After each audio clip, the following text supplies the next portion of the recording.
Hello વિદ્યાર્થી મિત્રો, સ્વાગત છે તમારું મારી યુટ્યુબ ચેનલ આરકે એગ્રી કોચિંગમાં। આપણે કંઈક કૃષિ અર્થશાસ્ત્ર એટલે કે એગ્રીકલ્ચરલ ઇકોનોમિક્સ વિશે જોઈતા હતા, જેમાં અગાઉ આપણે 2 લેક્ચર જોઈ ગયા છે। જો તમે એ લેક્ચર ના જોયા હોય તો સૌપ્રથમ એ જોઈ આવજો, કેમ કે આપણે જે introduction of the agricultural economics એટલે કે જે કૃષિ અર્થશાસ્ત્રનો પરિચય છે, એમાં કયા વૈજ્ઞાનિકો છે, એને શું શોધ કરેલી હતી, કઈ વ્યાખ્યા આપેલી હતી, વ્યાખ્યામાં શું આપ્યું હતું, એનું મહત્વ શું છે, બધી વસ્તુની આપણે પહેલા લેક્ચરમાં ચર્ચા કરેલી છે। ત્યાર પછી બીજા લેક્ચરમાં આપણે ગુડ્સ એન્ડ સર્વિસીસ એટલે કે જે આપણી વસ્તુઓ કે માલ જેને કહીએ છીએ એટલે કે ગુડ્સ, અને જે સર્વિસીસ એટલે કે જેને આપણે સેવાઓ કહીએ છીએ એના વિશે આપણે ડિટેલમાં જોયું હતું, જેમાં આપણે ગુડ્સના અલગ અલગ જે પ્રકારો છે એ પ્રકારો તમને ડાયરેક્ટ પૂછી શકે છે, એના ઉદાહરણ તમને પૂછી શકે છે MCQમાં, એના વિશે આપણે ચર્ચા ઓલરેડી તે 2 લેક્ચરમાં કરેલી છે। તો સૌપ્રથમ એ 2 લેક્ચર જોઈ આવજો અને પછી જ આજે આપણો કૃષિ અર્થશાસ્ત્રનો લેક્ચર 3 છે એ જોજો, કેમ કે કૃષિ અર્થશાસ્ત્ર છે એના જે પ્રિન્સિપલ છે, જે સિદ્ધાંતો છે, બરોબર છે, એ બહુ ઝાઝા બ્રોડ છે, બરોબર છે। કેમ કે તમે ઘણી બધી બુક્સમાં જોશો તો તમને ખબર નહીં પડે કે ભાઈ પ્રિન્સિપલમાં કોનો સમાવેશ થાય છે, પણ પ્રિન્સિપલમાં ઘણી બધી વસ્તુઓનો સમાવેશ થાય છે। અને આપણે જે એગ્રીકલ્ચર ઇકોનોમિક્સ છે, જે હું આ યુટ્યુબ ચેનલમાં લઈ આવવાનો છું, જે તમને હું લેક્ચર પ્રોવાઈડ કરવાનો છું, બરોબર છે, એ બધા જ ઇમ્પોર્ટન્ટ છે કૃષિ અર્થશાસ્ત્રના MCQ માટે, બરોબર। હું તમને એ બધા જ કવર કરાવી દઈશ, જેનાથી શું થશે કે તમને જો કોઈ બીજો ક્વેશ્ચન પર તમને પૂછાય તો તમને એમાં કોઈ પણ પ્રકારની મૂંઝવણ ના રહે।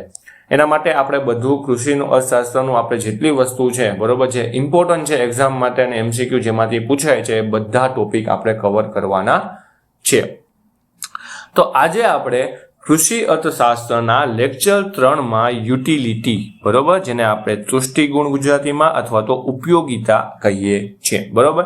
યુટિલિટી એટલે તો આપણે એક જ વસ્તુ યાદ રાખવાનું છે, યુટિલિટી એટલે કે યુઝફુલનેસ એટલે કે જેને આપણે ઉપયોગિતા કહીએ છીએ તે, બરોબર। અને તૃષ્ટિગુણ પણ યાદ રાખવાનું છે, કેમ કે આપણે ઘણી જગ્યાએ ઘણી વસ્તુ આપણે જે સમજશું ને એમાં તમે ઉપયોગિતાના આધારે જો સમજશો ને તો તમને સમજાશે નહીં, પણ તૃષ્ટિગુણના આધારે સમજશો તો તે સમજાઈ જશે, બરાબર। તૃષ્ટિગુણ એટલે કે તૃષ્ટ થવું, આપણે ન કે ભાઈ હું આજે સંતોષ થયો, બરાબર, તૃષ્ટ થયો, એવી રીતના એક તૃષ્ટિગુણ પણ આવે, બરાબર, એને આપણે યુટિલિટી કહીએ છીએ। તો ખાસ યાદ રાખજો, ગુજરાતીમાં તમે સમજશો એટલે આ તમને થોડું અટપટું લાગશે, પણ મેઇન વસ્તુ છે તો તમને કાઉન્સમાં ઇંગ્લિશમાં આપેલું જ હશે, હું માનું ત્યાં સુધી। તો યુટિલિટી વિશે આપણે આ લેક્ચરમાં સમજવાના છીએ, અને એનો આગળનો જે લેક્ચર આવશે એ આ યુટિલિટી વિશે જ હશે, પણ આ યુટિલિટીના જે નિયમો છે, જે નિયમોમાંથી ક્વેશ્ચન પૂછાય છે એના વિશે તમારે યાદ રાખવાનું છે, તેમજ આ યુટિલિટીની વ્યાખ્યા છે, એના કેરેક્ટર છે, તેમજ આપણે આ જ લેક્ચરમાં પ્રાઇસ, વેલ્થ, વેલફેર, બરોબર છે, જેને કોને મની કહેવાય, એ બધી વસ્તુની ચર્ચા કરવાના છે, જેની ડેફિનેશન તમને ડાયરેક્ટ MCQમાં પૂછી શકે છે। તો પહેલા જોઈએ યુટિલિટી એટલે કે ઉપયોગિતા કે તૃષ્ટિગુણ એટલે શું થાય। તો તૃષ્ટિગુણ એટલે ઉપયોગિતા, બરોબર છે, યુઝફુલનેસ। તમારા ખાસ યાદ રાખવાનું છે કે યુટિલિટીનો મતલબ શું થાય, યુઝફુલનેસ એટલે કે તૃષ્ટિગુણ એટલે કે ઉપયોગિતા। આપણે જેની ઉપયોગિતા છે, આપણે જેનો ઉપયોગ કરીએ છીએ આપણા મનને સંતોષવા માટે, આપણે ખુદને સંતોષવા માટે જેનો ઉપયોગ કરીએ છીએ એને આપણે યુટિલિટી કહીએ છીએ। કોઈ પણ વસ્તુ કે સેવામાં, બરોબર છે, કોઈ પણ ગુડ્સ અને સર્વિસ છે જે માનવ જરૂરિયાતોને સંતોષવાની જે ક્ષમતા કે આપણે તાકાત કહીએ ને એને આપણે યુટિલિટી કહેવાય છે, બરોબર। ટૂંકમાં એની ડેફિનેશન જોઈએ તો શું છે, power to satisfy human want, બરોબર છે, જે માણસ છે એને કોઈ પણ વસ્તુની જરૂરિયાત છે, બરોબર છે, એના સંતોષવા માટે આપણે જે પણ માલ કે સર્વિસનો ઉપયોગ કરીએ છીએ એની તાકાતને અથવા તો એ જે માલની જરૂરિયાત છે એ સંતોષવા માટેની જે ક્ષમતા છે એને આપણે યુટિલિટી કહીએ છીએ, બરોબર। હજી તમને ટૂંકમાં સમજાવું કે કોઈ પણ વસ્તુ કે સેવા છે, બરોબર, એ માનવ જરૂરિયાતને જો સંતોષી શકે છે, બરોબર, એ સંતોષવાની જે ક્ષમતા અથવા તો જેની તાકાત કહીએ ને એને કહેવાય છે યુટિલિટી એટલે કે ઉપયોગિતા, બરોબર। તમે કોઈ પણ વસ્તુ છે, હવે તમને અત્યારે ગુલાબજાંબુ ખાવાની ઈચ્છા થઈ, બરોબર છે, એ તમારી જરૂરિયાત થઈ, હવે એક ગુલાબજાંબુ તમે ખાધું, બરોબર છે, ગુલાબજાંબુ તમે ખાધું એટલે કે તમે તમારા મનને શું કર્યો, સંતોષ કર્યો, બરોબર છે. તો એ ગુલાબજાંબુમાંથી જે વસ્તુ તમને મળેલ છે તમે એને યુટિલિટી એટલે કે તુષ્ટિગુણ અથવા તો ઉપયોગિતા કહી શકો છો. આગળ આપણે એને એક્ઝામ્પલ રીતના થોડુંક આપણે સરળમાં પણ સમજીશું.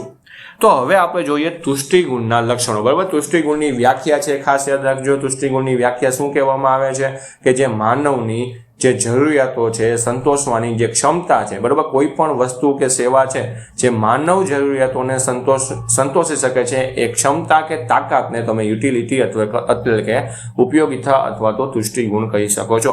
આ 2 થી લાઈન તમને MCQમાં પૂછી શકે છે, એટલે ખાસ તમારે યાદ રાખવાનું છે કે યુટિલિટી તુષ્ટિગુણની જે વ્યાખ્યા છે એ યાદ રાખવાની થશે. ત્યાર પછી તુષ્ટિગુણના લક્ષણો છે, એમાં પણ તમારે થોડું ઘણું યાદ રાખવાનું છે કે તુષ્ટિગુણ પહેલું જોઈએ ને તો તુષ્ટિગુણ છે ને એ વ્યક્તિલક્ષી છે, બરોબર છે, એટલે કે સબ્જેક્ટિવ છે, એ વ્યક્તિ પ્રમાણે બદલાય છે. એટલે કે ભાઈ કોઈ પણ મનુષ્ય છે, બરોબર છે, એની જે ઉપયોગિતા છે ને એ બદલતી રહેતી હોય. મારી ઉપયોગિતા કંઈક અલગ હોય, તમારી ઉપયોગિતા કંઈક અલગ હોય, બરોબર છે. અત્યારે તમારી ઉપયોગિતા છે એ ગવર્મેન્ટ જોબ લેવાની હોય, બરાબર. તમારા કોઈ ફ્રેન્ડ સર્કલમાં હોય તો એની ઉપયોગિતા છે ગવર્મેન્ટ નહીં, પ્રાઇવેટ સેક્ટરમાં ખૂબ આગળ વધવાની એની ઉપયોગિતા હોય છે, બરોબર છે, જરૂરિયાત હોય છે, યુટિલિટી હોય છે. તો એમ શું છે ભાઈ, તુષ્ટિગુણ છે વ્યક્તિલક્ષી હોય છે. કોઈ પણ એક વ્યક્તિનો તુષ્ટિગુણ અલગ અલગ હોઈ શકે છે, બરાબર. જેમાં ઉદાહરણ જોઈએ તો શાકાહારી વ્યક્તિ માટે ઈંડાનો તુષ્ટિગુણ કેવો છે? 0 હોય, પરંતુ માંસાહારી માટે શું હોય છે? તે વધુ હોય છે, બરોબર છે ભાઈ. જે શાકાહારી છે, જે ઈંડાને ખોરાક તરીકે ઉપયોગ નથી કરતા, તમે એની સામે જો ઈંડા રાખો તો એનો કોઈ પણ પ્રકારની જરૂરિયાત રહેતી નથી. પણ જો તમે એને માંસાહારી, બરોબર, જે નોન વેજીટેરિયન છે એ લોકો પાસે જો તમે ઈંડું રાખો તો બરોબર એ ખાઈ જશે અને એના માટે શું છે, એની જરૂરિયાત છે, એની ઉપયોગિતા છે. ત્યાર પછી છે હેતુ અથવા તો ઉપયોગ પ્રમાણે બદલાય છે, બરોબર છે. જે આપણી યુટિલિટી છે, બરોબર, એના ઉપયોગ એટલે કે હેતુ પ્રમાણે પણ એ બદલતા રહેતા હોઈએ છે. કે વસ્તુ એક જ હોય પણ તેનો ઉપયોગ ક્યાં કામ માટે કરો છો તેના આધારે તેનો તુષ્ટિગુણ નક્કી થાય છે, બરોબર છે. કોઈ પણ વસ્તુ છે, હવે અત્યારે તમારી હાથમાં એક મોબાઈલ છે, બરોબર છે. હવે તમે આ મોબાઈલમાં લેક્ચર જુઓ છો એટલે કે તમે એનો સારો ઉપયોગ કરો છો, કે ભાઈ તમે લેક્ચર જુઓ છો, તમારા કરિયર ગ્રોથ માટે છે એ લેક્ચર છે બહુ સારું કહેવાય છે. તમારી જે કોમ્પિટિટિવ એક્ઝામની તૈયારી કરો છો એના માટે તમે આ લેક્ચર જુઓ છો, મોબાઈલ દ્વારા તમે આ જુઓ છો, એ સારું કહેવાય. હવે આ જ મોબાઈલનો ઉપયોગ છે તમે રીલ્સ જોવા માટે કે કોઈ પણ એન્ટરટેનમેન્ટ માટે જો આખો દિવસ કરતા હોય, બરાબર, એમ નથી કહેતો કે ના કરો, આખો દિવસ કરતા હોય તો તમારા જે મોબાઈલનું પર્પઝ છે શું છે એ બદલતું રહેતું હોય છે, બરોબર. એ જ રીતના તમે જોઈએ તો ઘણા છે, બરોબર. આપણે એનું બીજું એક ઉદાહરણ મોબાઈલ દ્વારા લઈએ તો તમે અત્યારે મોબાઈલનો ઉપયોગ કરો છો તો તમે લેક્ચર જોવો, ભણવા માટે કરો છો, બરોબર છે. બીજો કોઈ વ્યક્તિ છે, બરોબર, તમારો ફ્રેન્ડ સર્કલ છે, જે અત્યારે આપણે રીલ્સમાં વિડીયો બનાવતા હોય, વ્લોગ બનાવતા હોઈએ છીએ, બરોબર, તો એના માટે મોબાઈલ છે કંઈક અલગ રીતના હશે. તમારી પાસે મોબાઈલ છે એ પણ તમે એને અલગ દ્રષ્ટિએ જોતા હશો, તો હેતુ પ્રમાણે પણ તમારો જે તુષ્ટિગુણ એટલે કે જે યુટિલિટી છે એ બદલતી રહેતી હોય છે. ત્યાર પછી છે સમય સાથે બદલાય, બરોબર છે. સમય સાથે કઈ રીતના બદલાય એટલે કે જેમ કે તમે શિયાળામાં ધાબળાનો તુષ્ટિગુણ વધુ હોય પણ ઉનાળામાં શું હોય, ઓછો, બરોબર. કે તમે જે શિયાળામાં ધાબળો છે એનો ઉપયોગ આપણે શું હોય, એની ઉપયોગિતા બહુ જાજી હોય, પણ ઉનાળામાં એ ધાબળાની કોઈ ઉપયોગિતા રહેતી નથી, બરોબર. આ જ રીતના જોઈએ તો ઉનાળામાં છે એ કેરીની જે ઉપયોગિતા છે બહુ જાજી રહેવાની છે, બરોબર. તમને અન્ય કોઈ બીજા કોઈ ઋતુમાં જો તમે કેરી આપશે તો તમે એની ઉપયોગિતા તમને એ વધારે પૂરતી ભાવશે, મતલબ ભાવે નહીં, બરોબર, એવું બધું બનવાનું છે. તો એની ઉપયોગિતા શું થવાની છે, ઓછી થવાની છે. તો જે ઉપયોગિતા છે, જે તુષ્ટિગુણ છે, એ સમય સાથે પણ બદલતો રહેતો હોય છે. ત્યાર પછી છે માલિકી બદલતા તુષ્ટિગુણ બદલાય છે, બરોબર. જેને જરૂર હોય તેની પાસે વસ્તુ જાય ત્યારે શું થાય, તુષ્ટિગુણ વધે છે, બરોબર. હવે તમને ઉદાહરણ તમારું જ આપું કે તમે ભાઈ છો, તમે ફૂલ પેટ થાળી જમેલી છે, બરોબર છે. હું એમ માનું કે તમે પંજાબી શાક ને નાન રોટલી ને એવું બધું ખાધેલ છે એટલે તમે ફૂલ પેટ જમેલ છે. હવે તમને વણેલ ગાંઠિયા કોક આપે તો તમારા માટે એનું તુષ્ટિગુણ, એને વણેલ ગાંઠિયાની ઉપયોગિતા શું થશે, નહીં હોય. ભલે તમને એ ભાવતા હશે તો પણ તમે એને ખાઈ શકશો નહીં, કેમ કે તમારી પાસે શું છે, તમે ઓલરેડી તમારું પેટ શું છે, ભરેલ છે. હવે આ જ વસ્તુ છે, બરોબર, કોઈ બીજા વ્યક્તિને, બરોબર, જે ભૂખ્યું છે એને જો ખાવાનું વ્યક્તિ મતલબ ખોરાક તરીકે કોઈ પણ વસ્તુ આપવામાં આવે, બરોબર છે, તો શું થાય, એની ઉપયોગિતા છે વધી જવાની છે. તો માલિકી બદલતા તુષ્ટિગુણ શું થાય છે? બદલાય છે. બરોબર છે. ત્યાર પછી કોઈ બીજું વસ્તુનું આપણે ઉદાહરણ લઈએ. બરોબર છે. તો કોઈ વેપારી છે એ દુકાનમાં કોઈ કોમ્પ્યુટર છે વેચતું હોય, તો વેપારી માટે શું થયું? એક પૈસા કમાવાનો જરિયો છે. બરોબર, કોમ્પ્યુટર છે એના માટે કોઈ પણ પ્રકારનું કાંઈ અસ્તિત્વ ધરાવતું નથી, ખાલી એને પૈસા કમાવા માટે કોમ્પ્યુટર વેચે છે.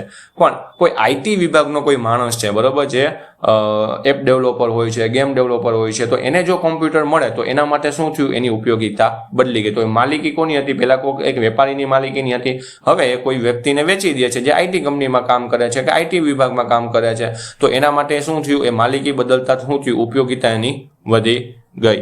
તો એ રીતના માલિકી બદલતા પણ આપણી ઉપયોગિતા શું થઈ છે? બદલાય છે. ત્યાર પછી છે તુષ્ટિગુણ એટલે સંતોષ કે આનંદ નથી. બરાબર, ખાસ યાદ રાખજો, તમને આ પણ એમસીક્યુમાં ડાયરેક્ટ પૂછી શકાય. તુષ્ટિગુણ એટલે કે સંતોષ કે આનંદ. બરોબર છે. આમાં તમને વિધાનવાળા વાક્યમાં તમને પૂછી શકે છે. બરોબર, તો એમાં તમારે યાદ રાખવાનું છે તુષ્ટિગુણ એટલે કે સંતોષ કે આનંદ નથી. બરોબર. તો તુષ્ટિગુણ છે વસ્તુમાં રહેલી એક ગુણ કે ક્ષમતા છે. બરોબર, તુષ્ટિગુણ શું છે? ઉપયોગિતા શું છે? એ વસ્તુમાં રહેલી એક ક્ષમતા છે, ગુણ છે, જે મનુષ્યને શું કરે? સંતોષ આપી શકે છે. જ્યારે આ સંતોષ છે, જે સેટિસ્ફેક્શન છે, એ શું છે? લાગણી છે. બરોબર, આપણે ખબર જ છે ભાઈ, આપણે કોઈ સેટિસ્ફાઈડ છે, લાગણી થઈ. બરોબર, તમે એને કંઈ દર્શાવી શકો, તમે એને લખી શકો, એવું કાંઈ કરી શકો નહીં. બરોબર, તમે એને આંકડામાં વર્ણવી ન શકો, તમે એને ગણી ના શકો. એટલે એક શું થાય? એક લાગણીથી તમે સેટિસ્ફાઈડ થાવ તો તમે એને લાગણીથી જે તમે વ્યક્ત કરી શકો છો. એટલે તુષ્ટિગુણ છે, જે ઉપયોગિતા છે, બરોબર છે, એ સંતોષ કે આનંદ નથી. બરોબર છે. કેમ કે ઉપયોગિતા આપણે આગળ જોયું કેમ કે ભાઈ બદલતી રહેતી હોય છે. બરોબર, હવે કોઈ છે ઉપયોગિતા કોઈ વસ્તુની ઉપયોગિતા એક માણસ માટે સંતોષ ના આપતી હોય પણ બીજા માણસને સંતોષ આપતી હોય છે. બરોબર, જે ખોરાક છે, ખોરાકનો જ આપણે બેસ્ટ ઉદાહરણ લઈએ. કોઈ ખોરાક છે જો ભૂખ્યા ના આપે તો એના માટે ઉપયોગિતા છે અને એને શું થશે? સંતોષ થશે અને એ લાગણી સારી એવી લાગણી અનુભવશે. બરોબર છે. જ્યારે કોઈ વ્યક્તિ છે જે ફૂલ પેટ છે, જેને કોઈ પણ પ્રકારનો ખોરાક છે એના પેટમાં હાલે એમ નથી, તમે એને જો ખોરાક આપો તો એની ઉપયોગિતા શું થશે? નહિવત થઈ જશે. એટલે એને કોઈ પણ પ્રકારનું સેટિસ્ફેક્શન એટલે કે લાગણી પણ અનુભવાશે નહીં. તો ઉપયોગિતા છે એ સંતોષ કે આનંદ નથી. હવે આ જે કેરેક્ટર્સ છે, બરોબર છે, તમારે હવે એમ થાય કે તુષ્ટિગુણના લક્ષણો છે એ તમારે શું કામ ભણવા જોઈએ? તો ખાસ એક વસ્તુ કેવી છે કે ભાઈ તમારું જે ગ્રામ સેવકનું જે પેપર છે એને જો થોડુંક અઘરું બનાવવું હોય અને વિધાનવાળા વાક્યમાં જો બનાવવું હોય તો આ ક્વેશ્ચન ડાયરેક્ટ પૂછી શકે છે કે નીચેનામાંથી તુષ્ટિગુણના લક્ષણો ક્યાં નથી? હવે તમે એમાં આપેલા કે તુષ્ટિગુણ એ વ્યક્તિલક્ષી છે. ત્યાર પછી આવે હેતુ અથવા તો ઉપયોગ પ્રમાણે છે એ યુટિલિટી એટલે કે જે તુષ્ટિગુણ છે એ બદલતો રહેતો હોય છે. ત્યાર પછી છે યુટિલિટી છે સમય સાથે બદલાય છે. અને ત્યાર પછી તમને એમ પૂછે કે તુષ્ટિગુણ એટલે કે સંતોષ કે આનંદ છે. બરોબર છે.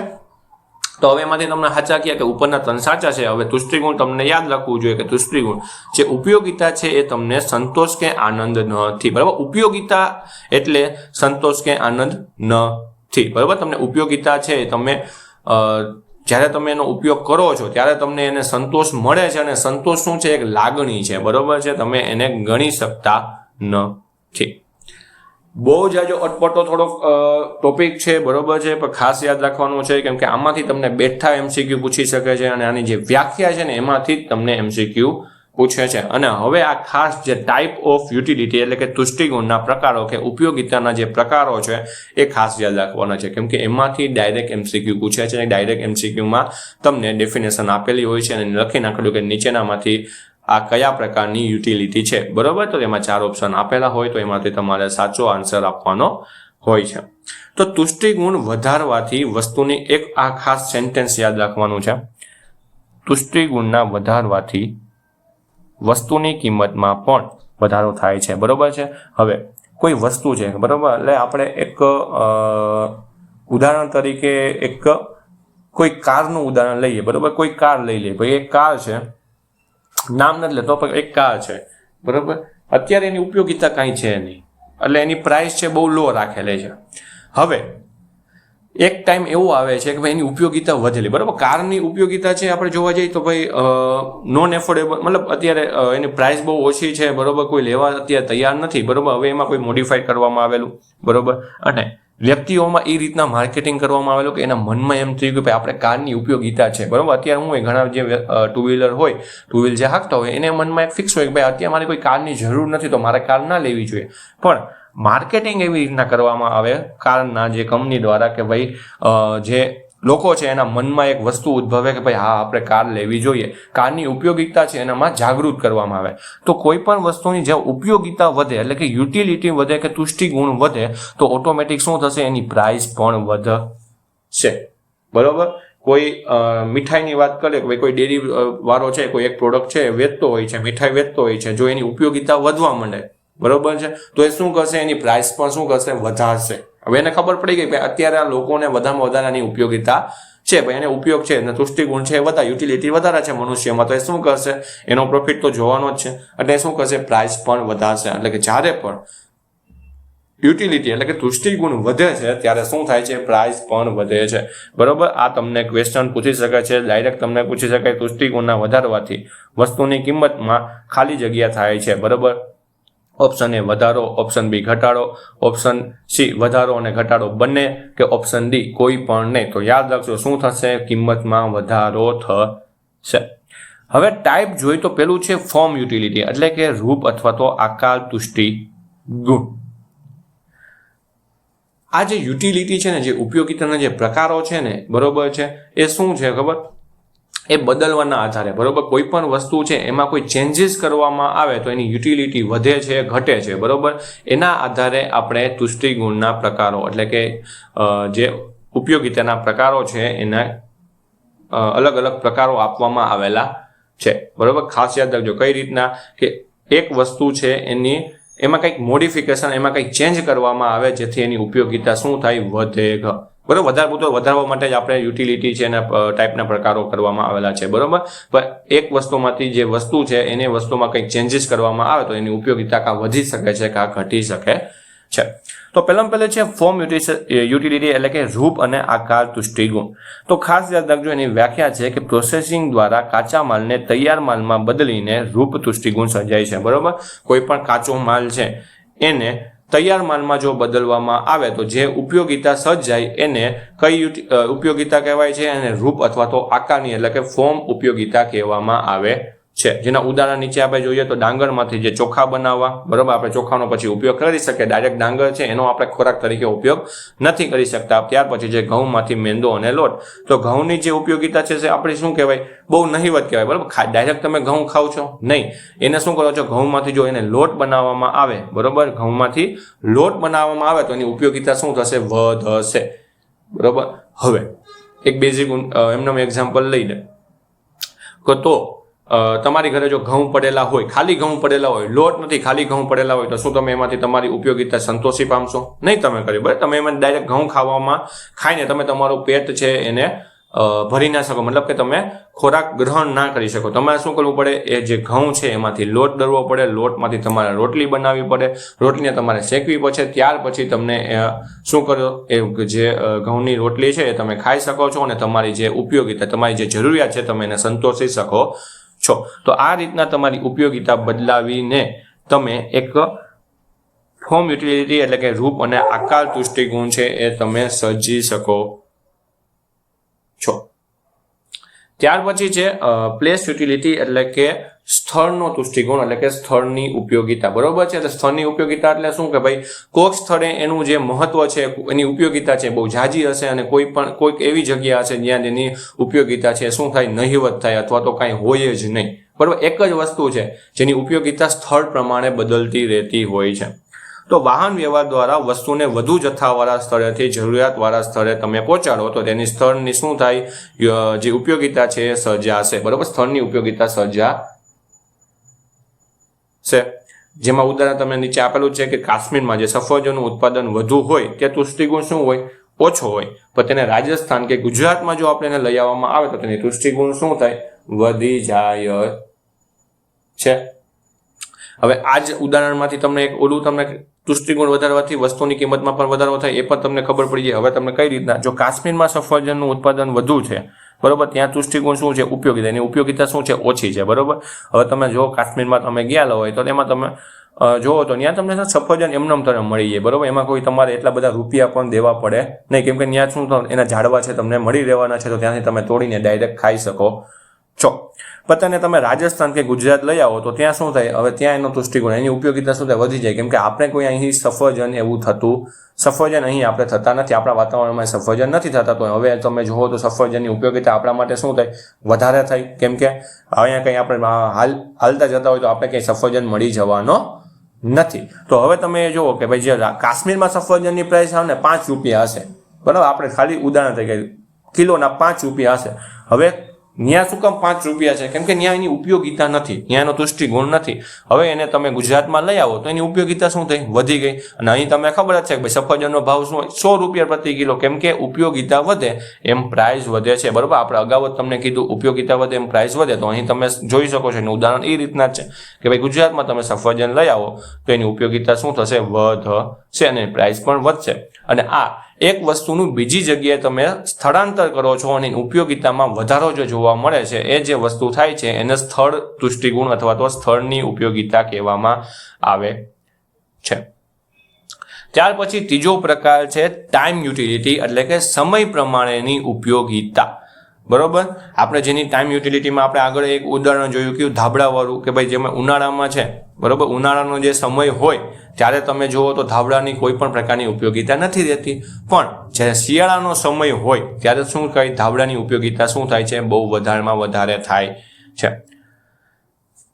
તો સંગ્રહ દ્વારા વસ્તુ જ્યારે જરૂરી હોય ત્યારે ઉપલબ્ધ કરાવીને સમય તુષ્ટિગુણ સર્જાય છે. બરોબર છે. ટાઈમ યુટિલિટી સમય તુષ્ટિગુણ ક્યારે સર્જાય કે સંગ્રહ દ્વારા વસ્તુ જ્યારે જરૂર હોય ત્યારે ઉપલબ્ધ કરાવી, તો અહીંયા કઈ યુટિલિટી સર્જાય, એક ટાઈમ યુટિલિટી સમય તુષ્ટિગુણ સર્જાય છે. આ એક જેની વ્યાખ્યા છે ને ખાસ તમારે યાદ રાખવાની છે. કેમ કે આ વ્યાખ્યા જ્યારે પૂછે ને ત્યારે તમને ખબર નથી પડતી કે આમાં કઈ યુટિલિટી એટલે કે કઈ ઉપયોગિતા આવશે. તો ટાઈમ યુટિલિટીમાં શું છે, ભાઈ ટાઈમ યુટિલિટી એવું કહે છે કે કોઈ પણ વસ્તુનો સંગ્રહ એટલે કે ઝાઝો ટાઈમ તમે એવો સંગ્રહ રાખવાનો, અને જ્યારે એ વસ્તુ અવેલેબલ નથી, બરોબર છે, માર્કેટમાં એ વસ્તુ અવેલેબલ નથી, ત્યારે તમે એ વસ્તુ તમે અવેલેબલ કરાવો તો એ જે વસ્તુની અવેલેબિલિટી છે એની વધી છે, જેની ઉપયોગિતા વધી છે અને ઉપયોગિતા તમે સંતોષ પમાવો છે, જરૂરિયાતોને તમે પૂરી પાડો છો, ત્યારે જે ઉપયોગિતા સર્જાય છે એને સમય તુષ્ટિગુણ કહેવામાં આવે છે. તો એના ઉદાહરણમાં જોઈએ તો આપણે જે સિઝનમાં, આપણે અત્યારે જે સિઝન આપણે કેમ વાત કરેલી, સફરજનની આગળ વાત કરેલી, તો આપણે જે શિયાળા મતલબ જ્યારે આપણું વિન્ટર સિઝન હોય એ સમયમાં તમે મતલબ આપણે જે જમ્મુ કાશ્મીરમાં જે સમયમાં જે સફરજન આવેલા હોય એ સફરજનનો તમે સંગ્રહ કરો અને જ્યારે પણ જરૂરિયાત હોય ત્યારે તમે સફરજનને આપો તો તેની ઉપયોગિતા વધી જવાની છે. ખાસ કરીને એના એક્ઝામ્પલમાં આપણે લઈને તો લીંબુ છે, બરાબર. લીંબુનો આપણે સંગ્રહ નથી કરી શકતા, પણ એક એક્ઝામ્પલ છે લીંબુ, બરાબર. લીંબુ છે આપણે ઉનાળામાં બહુ એની અછત જોવા મળે, બરાબર. જ્યારે વધારેમાં વધારે આપણે લીંબુ શરબત પીવાનું બહુ ઈચ્છા થતી હોય તો આપણે ઉનાળામાં થતી હોય ત્યારે લીંબુની અછત જોવા મળે છે. તો જ્યારે પણ લીંબુ છે બહુ જાજા ઉતરતા હોય એનો આપણે સંગ્રહ કરી રાખીએ અને જ્યારે તેની જરૂરિયાત બહુ જાજી સર્જે ત્યારે આપણે એને પ્રોવાઈડ કરી શકીએ, તો ત્યારે જે આપણે ઉપયોગિતાનું જે સર્જન કરેલું છે, બરાબર, એને આપણે શું કહેવાય, ટાઈમ યુટિલિટી એટલે કે સમયની ઉપયોગિતા કહેવામાં આવે છે. ત્યાર પછી છે પોઝેશન યુટિલિટી એટલે કે માલિકી તુષ્ટિગુણ, બરાબર. ખરીદ, વેચાણ કે માલિકની ફેરબદલી દ્વારા પણ આપણે માલિકની તુષ્ટિગુણ સર્જી શકીએ છીએ, એટલે કે માલિકની ઉપયોગિતા સર્જી શકીએ છીએ. જેમ કે ખેતીની જમીન રિયલ એસ્ટેટ પ્લોટ માટે વેચવામાં આવે ત્યારે તેની માલિકીની બદલતા તેનો તુષ્ટિગુણ શું થાય, વધે છે, બરાબર. ખેતી કરતા હોય ત્યારે તેનો જેની પ્રાઇસ છે લેન્ડની બહુ ઓછી હોય છે, બરોબર. એની ઉપયોગિતા પણ ઓછી હોય, બરોબર. એની ઉપયોગ ખાલી એના માટે વાવેતર માટે, સોઈંગ માટે કરતા હોય. પણ જ્યાં તમે રિયલ એસ્ટેટ એટલે કે તમે એને જે બિલ્ડર લોકોને છે કે કોઈ પણ કંપનીવાળાને છે એને તમે વેચો તો એના માટે એ વસ્તુ શું થાય, એની ઉપયોગિતા અલગ રીતના થાય, બરોબર. એમાં શું કરે, એ આખું જો બિલ્ડર લોકો હોય તો એક આખી એપાર્ટમેન્ટ છે, બિલ્ડિંગ ઊભી કરે કે કોઈ અલગ અલગ મકાનો બનાવે છે, જેની ઉપયોગિતા શું થાય, જમીનની ઉપયોગિતા બદલી ગઈ છે, તો એને માલિકી તુષ્ટિગુણ કહેવાય, બરોબર છે. કેમ કે માલિકી બદલી ખેતીમાંથી ખેડૂત જે ખેતી કરતો હતો, ખેતીકારક જમીન છે ખેડૂતો કોને આપે છે, માલિકી કોને બદલાવે છે, આપણા બિલ્ડર લોકોને, અથવા તો જે આપણે ફેક્ટરીને એ બધા બનાવતા હોય એને આપે છે. જો માલિકી બદલી તો એની ઉપયોગિતા શું થઈ, બદલી છે, બરોબર. એની ઉપયોગિતા વધે પણ છે, બરોબર. એની ઉપયોગિતા વધવાનું કારણ શું છે, ભાઈ બિલ્ડર લોકો છે, બીજા લોકો છે, એ શું કરે, ભાઈ મકાન બનાવે એને વેચે તો એના માટે શું થાય, પ્રોફિટ વધારે થાય છે, તો એની ઉપયોગિતા કંઈક અલગ હોય છે ને અલગ રીતના પોતાની ઉપયોગિતા, પોતાની જે જરૂરિયાતો છે એને સંતોષે છે. તો આ જે માલિકીની ફેરબદલી થાય છે એને પોઝેશન યુટિલિટી કહેવામાં આવે છે, બરોબર, જેને ઓનર યુટિલિટી પણ કહેવામાં આવે છે, બરોબર. એનું ટૂંકું ને ટચ બીજું કોઈ ઉદાહરણ લઈએ તો શોરૂમમાં જે આપણે કાર ખરીદીને ગ્રાહક છે એ પોતાના ઘરે લાવે ત્યારે તેની માલિકી બદલાય છે અને ઉપયોગિતા પણ એટલે કે તુષ્ટિગુણ પર શું હોય, અલગ થાય છે, બરોબર છે. શોરૂમમાં પડેલી હોય તો જે શોરૂમનો મેનેજર હોય એના માટે કાર ખાલી શું હોય, એક સાધન છે વેચવા માટે, પણ જ્યારે પણ કોઈ વ્યક્તિ એને જો લઈ આવે, બરોબર, પોતાના ઘરે જો ખરીદીને કાર લઈ આવે તો એના માટે એની ઉપયોગિતા શું થઈ, અલગ થઈ, બરોબર છે. અને પોઝેશન યુટિલિટી એટલે કે ઓનરશિપ યુટિલિટી એટલે કે એક વ્યક્તિની ઓનરશિપ છે બીજા વ્યક્તિને જો ટ્રાન્સફર કરવામાં આવે તો તેની ઉપયોગિતા બદલે છે અને ઉપયોગિતા વધે પણ છે અને ઘટી પણ શકે છે. તો ટાઈપ ઓફ યુટિલિટી 4 પ્રકારની છે, યાદ રાખવાની છે, બરોબર. ટાઈમ યુટિલિટી છે, પોઝેશન યુટિલિટી છે, ફોર્મ યુટિલિટી છે અને પ્લેસ યુટિલિટી છે, બરોબર છે, સ્થળ દૃષ્ટિકોણ છે. તો આ 4 પ્રકારની જે યુટિલિટી છે તમારે ખાસ યાદ રાખવાની છે. એના ઉદાહરણ તમને કાંઈ પૂછાવાના નથી, પણ એની વ્યાખ્યા છે ખાસ તમારે યાદ રાખવાની છે. ત્યાર પછી છે મેઝરમેન્ટ ઓફ યુટિલિટી, બરોબર છે, કે તુષ્ટિગુણનું માપન એટલે કે તુષ્ટિગુણ આપણી જે ઉપયોગિતા છે એનું માપન એ કઈ રીતના થાય, તો 2 રીતના થાય છે, કાર્ડિનલ યુટિલિટી અને ઓર્ડિનલ યુટિલિટી. એક ખાસ વસ્તુ યાદ રાખજો કે જે તુષ્ટિગુણ છે, જે યુટિલિટી છે, ઉપયોગિતા છે ને એને આપણે કોઈ દિવસ આંકડાકીય માપી શકતા નથી, બરોબર. ખાસ વસ્તુ યાદ રાખજો કે મેઝરમેન્ટ ઓફ યુટિલિટી એટલે કે આપણે જે તુષ્ટિગુણ છે જેને આપણે ઉપયોગિતા કહીએ છીએ તેમજ જેને આપણે યુટિલિટી કહીએ છીએ એને કોઈ દિવસ આંકડાકીય રીતે માપી શકતા નથી, બરોબર. આમાં આવશે પણ હકીકતમાં આપણે કોઈ દિવસ ઉપયોગિતાને આંકડાકીય માપી શકતા નથી, બરોબર છે. અત્યારે તમારી જે ગ્રામસેવક એટલે કે તમારી જે જોબ માટેની ઉપયોગિતા છે, બરોબર છે, તમારી સરકારી જોબ માટેની જે ઉપયોગિતા છે તમે શું એને આંકડામાં માપી શકશો? કે તમે એમ કહી શકશો ભાઈ મને અત્યારે 80% જેવી શું કહેવાય 80% જેટલી ઉપયોગિતા છે જોબની, એવું તમે આંકડામાં ના માપી શકો, બરોબર છે. ત્યાર પછી જ્યારે તમને ભૂખ લાગી હોય તો ત્યારે પણ તમારી ભૂખની જે ઉપયોગિતા છે, બરોબર, તમને ખોરાકની જે ઉપયોગિતા છે એ તમને વર્ણવી શકો, ભાઈ મને શું કહેવાય 50 જેટલું ખાવાનું મળી જાય તો થઈ જાય, બરોબર. એવું તમને કોઈ પણ વસ્તુ છે તમે આંકડાકીય ન માપી શકો, બરોબર. તો ઉપયોગિતાને કોઈ દિવસ તમે આંકડાકીય માપી શકતા નથી, એ ખાસ વસ્તુ યાદ રાખજો. પણ આમાં તમને જે મેઝરમેન્ટ યુટિલિટી જે કાર્ડિનલ યુટિલિટી છે અને ઓર્ડિનલ યુટિલિટી છે એમાં તમને ખબર એમ કહેશે કે ભાઈ માપી શકે, પણ હકીકતમાં માપી શકાતી નથી.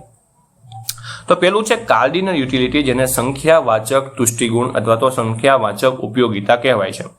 તો આ અભિગમ શું માને છે કે ઉપયોગિતા અથવા તો તુષ્ટિગુણને ચોક્કસ નંબરોમાં માપી શકાય છે, બરોબર છે. આ એવું કહે છે કોણ? કાર્ડિનલ યુટિલિટી કહે છે કે ભાઈ તમે યુટિલિટી ઉપયોગિતાને નંબરોમાં માપી શકો છો, બરોબર. તમને આ ડાયરેક્ટ MCQ પૂછાય કે નીચેનામાંથી કઈ યુટિલિટી, બરોબર છે, કયો તુષ્ટિગુણનો જે અભિગમ છે એ એવું માને છે કે એને આપણે જે ઉપયોગિતા છે એને ચોક્કસ નંબરે માપી શકાય. તો નીચે આપેલું હોય કાર્ડિનલ યુટિલિટી અથવા તો સંખ્યાવાચક તુષ્ટિગુણ, ઓર્ડિનલ યુટિલિટી અથવા તો ક્રમવાચક તુષ્ટિગુણ, C આપેલો A અને B કે D કોઈ પણ નહીં. તો યાદ રાખજો કોના દ્વારા? કાર્ડિનલ યુટિલિટી સંખ્યાવાચક તુષ્ટિગુણના અભિગમ દ્વારા.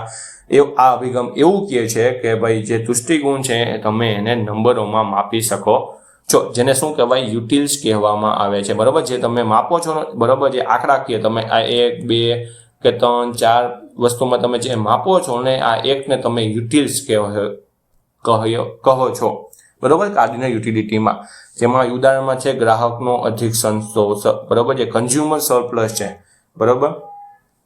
કે ભાઈ કન્ઝ્યુમર સરપ્લસમાં શું તમે આવે તો કન્ઝ્યુમર સરપ્લસ આપણે આગળ જોવાના છીએ, બરોબર, આગળના લેક્ચરમાં, પણ તમને એનું થોડું ઘણું આપી દઉં. કન્ઝ્યુમર સરપ્લસ એટલે કે તમે કોઈ પણ વસ્તુ ખરીદવા ગયા છો, બરોબર છે, એ વસ્તુની એકચ્યુઅલ પ્રાઇસ કેટલી છે અને તમે કેટલી પ્રાઇસ આપો છો, મતલબ તમે કેટલામાં એ ખરીદો છો, બરોબર, એ બે વચ્ચેનો જે ડિફરન્સ છે ને તેને તમે કન્ઝ્યુમર સરપ્લસ કહો છો, બરોબર છે. હકીકતમાં એ પ્રાઇસની કિંમત કેટલી છે અને તમે એકચ્યુઅલમાં કેટલી પ્રાઇસ છે તમે જે પે કરો છો, બરોબર, એકચ્યુઅલમાં તમે કેટલી પે કરો છો, બરોબર છે.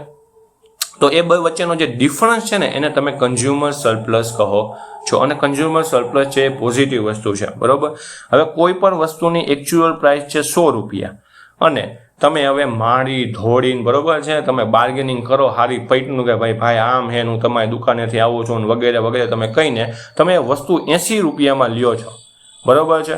તો આ હકીકતમાં એની પ્રાઇસ કેટલી હતી 100 રૂપિયા, તમે કેટલામાં લીધી 80 રૂપિયામાં બરોબર છે. તો એની માઇનસ કરો તો કેટલા મળે 20 રૂપિયા બરોબર છે. તો આ જે 20 રૂપિયા થયા એ તમારો કન્ઝ્યુમર સરપ્લસ એટલે કે ગ્રાહકનો અધિક સંતોષ કહેવામાં આવે છે, જે આપણે આગળના લેક્ચરમાં થોડું ઘણું એના વિશે જોઈશું.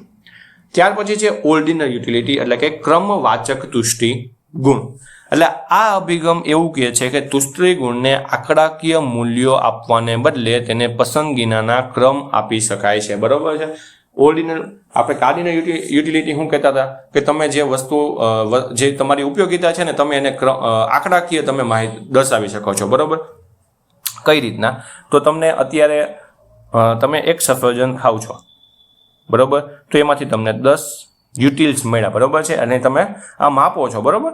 પછી તમે બીજું સફરજન ખાધું એમાંથી તમને 8 યુટિલ્સ મળ્યા, પછી તમે ત્રીજું સફરજન ખાધું એમાંથી તમને 6 યુટિલ્સ મળ્યા બરોબર છે. તો આ યુટિલ્સ છે બરોબર, આ રીતના તમે માપી શકો છો એવું કાર્ડિનલ યુટિલિટીનો અભિગમ કહે છે, પણ હકીકતમાં આપણે આ કરી શકતા નથી બરોબર. તમે એક સફરજન ખાવ તો તમે એમ કહો કે મને 10 યુટિલ્સ મળ્યા બરાબર, તમે એમ તો ન કહી શકો મને 10% જેટલી એનર્જી મળી, એવું કાંઈ તમે કહી ના શકો. તમે આંકડાકીય કોઈ પણ પ્રકારની માહિતી છે એ તમારી ઉપયોગિતા સંતોષીને આપી શકતા નથી બરોબર છે. આપણે આગળ જ વાત કરી ઉપયોગિતા આપણે છે એ કોઈ પણ પ્રકારનો સંતોષ કે એવું કાંઈ નથી. તમે શું છે ઉપયોગિતા દ્વારા તમે તમારી જરૂરિયાતોને પૂરી કરી શકો છો, અને જરૂરિયાતો જે પૂરી થાય છે એમાંથી તમને સંતોષ મળે છે, અને સંતોષ શું છે એક લાગણીનો અનુભવ છે. તો ઓર્ડિનલ યુટિલિટી છે એ અભિગમ છે તમે એમ કહે છે કે આંકડાકીય મૂલ્યો આપવાને બદલે તમે એને ક્રમ આપી શકો છો બરોબર. ઉદાહરણ તરીકે જોઈએ તો તમને સફરજન કરતાં કેળા વધુમાં વધુ ભાવે છે, તો તમે ક્રમ આપી શકો. ભાઈ તમને પહેલા નંબરે શું આવશે કેળા, અને બીજા નંબરે આવશે સફરજન બરોબર. ઘણા છે હવે એમ કે ભાઈ મને ભાઈ વધારે છે બહુ જાજમ ફળોમાં કેરી ભાવે, કેરી પછી મને કેળા ભાવે, તો કેરી છે પહેલા નંબરે વહી જશે બરોબર. એની માટે એની ઉપયોગિતા બદલતા શું થશે એનો ક્રમ છે બદલી જશે, પહેલા નંબરે કેરી જશે, કેળા છે બીજા નંબરે, ત્રીજા નંબરે સફરજન આવી જશે. તો જે ક્રમવાચક તુષ્ટિગુણ એટલે કે ઓર્ડિનલ ઉપયોગિતા છે જે યુટિલિટી છે એનો અભિગમ એવું કહે છે કે ભાઈ આપણે જે ઉપયોગિતા છે તેને પસંદગીના ક્રમ આપી શકીએ છીએ, જેમાં ઉદાહરણ છે સ્મૃતિ વક્ર, જેને આપણે ઇનડિફરન્સ કર્વ કહીએ છીએ.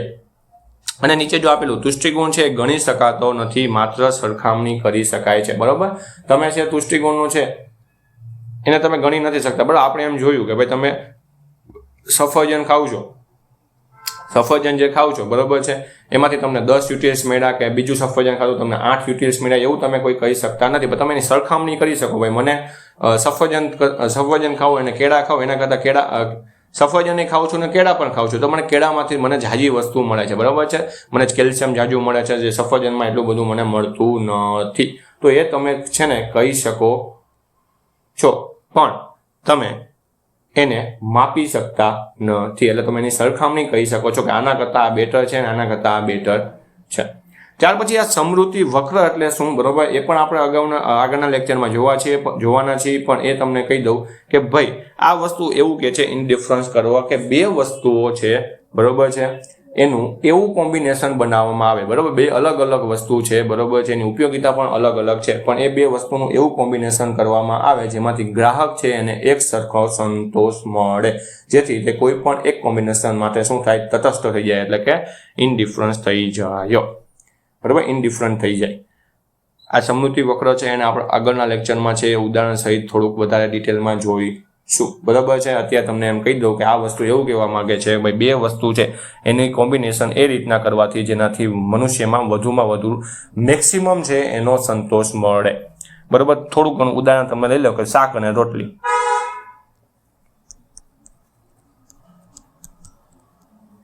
બરોબર છે. તમે એક રોટલી ખાઓ છો તો તમે એક શાક 10 ગ્રામ જેટલું છે એ તમે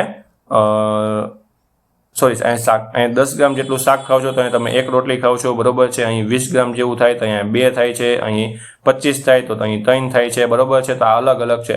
તો આ બે વચ્ચે એ રીતના છે કોમ્બિનેશન કરવાનું જેનાથી તમને મેક્સિમમમાં મેક્સિમમ સંતોષ મળે બરોબર છે. હવે તમે 25 ગ્રામ તમે શાક ખાવ છો અને 3 રોટલી ખાવ છો, એનાથી તમને શું થાય છે વધારે પેટ ફૂલાઈ જાય છે અને પેટમાં તમને દુખાવાનું ચાલુ થાય છે, બરોબર. તો એની જગ્યાએ તમે શું કરો છો, ભાઈ 2 રોટલી ખાવ છો અને 25 ગ્રામ છે તમે શાક ખાવ છો. તો આ 2 વસ્તુનું કોમ્બિનેશન કરવાથી તમારી જે જરૂરિયાત છે ખૂબ જ મેક્સિમમ સંતોષ આવે, મેક્સિમમ તમને સેટિસ્ફેક્શન મળે કે આનાથી મને છે ને કોઈ પણ પ્રકારનો પ્રોબ્લેમ નથી થતો, મારું જે ભૂખ છે એ પણ સંતોષાઈ જાય છે. તો આ 2 જે કોમ્બિનેશન કરવામાં આવે, બરોબર છે, અને જે મનુષ્ય છે એ તટસ્થ થઈ જાય, એનું જે સેટિસ્ફેક્શન એટલે કે જે સંતોષ છે, બરોબર છે, એ તટસ્થ થઈ જાય છે. તેને સમૃદ્ધિ વક્રનો ગ્રાફ છે એ દર્શાવે છે, બરોબર. આ ગ્રાફ દ્વારા છે એ દર્શાવવામાં આવે છે.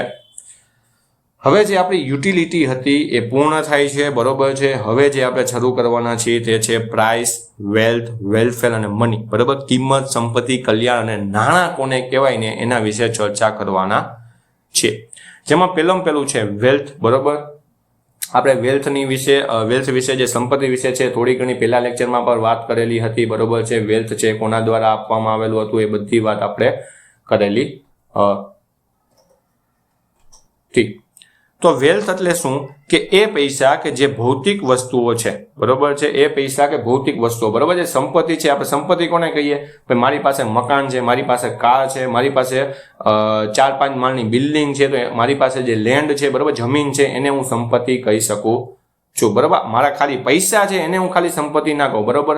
હવે કોઈ પણની સંપત્તિ તમે ગણતા હોય, કોઈની વેલ્થ ગણતા હોય, તો તમે ખાલી એને પાસે જે પૈસા પડ્યા હોય, હવે એના ખીચામાં 10 રૂપિયા જ હોય, તો એનો કરોડોની માલિક એટલે કરોડોની એની પાસે જમીન હોય, કરોડનો બંગલો હોય, કરોડની ફેક્ટરી હોય, બરોબર. તો એ બધું જે ભેગું થઈને તમે એની સંપત્તિ નક્કી કરો છો. ખાલી એના ખીચામાં કે એના બેંક એકાઉન્ટમાં પૈસા છે એના ઉપરથી તમે એની વેલ્થ નક્કી કરી શકતા નથી. તો વેલ્થ એટલે શું કે તમારી પાસે જે ભૌતિક વસ્તુઓ છે, બરોબર, જે મૂલ્યવાન વસ્તુઓ છે એના સરવાળાને તમે શું કહો છો, વેલ્થ તરીકે ઓળખો